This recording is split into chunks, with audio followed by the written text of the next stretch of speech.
ఏదైతే తెల్లవారుజాము 4 నుంచి 5 గంటల లోపు జరిగినటువంటి ప్రమాదం, ఇప్పుడే పోలీసు వారు డిఎస్పీ గారు, ఏఎస్పీ గారు, సిఏ గారు వారు చెప్పిన వివరాల ప్రకారం ఏదైతే ఆ సమయంలో కొద్దిగా ఆ డ్రైవర్ ఎవరైతే ఉన్నారో నిద్రపోయినట్టుగా అనిపిస్తూ ఉంది. అదే రకంగా కొంచెం చలికాలంలో ఫాగ్ ఉండడం వల్ల కూడా కొద్దిగా మసగగా ఉంటుంది పరిస్థితి.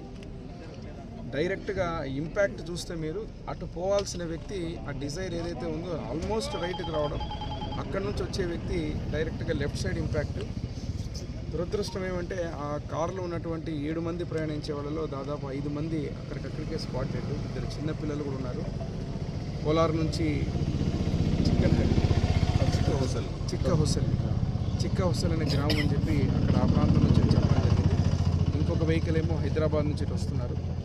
సో మొత్తానికి ఓవరాల్గా చూస్తే దురదృష్టకరం, అసలు చాలా దుర్ఘటన. వారి కుటుంబాలకు ప్రగాఢ సానుభూతి తెలియజేస్తున్నాం.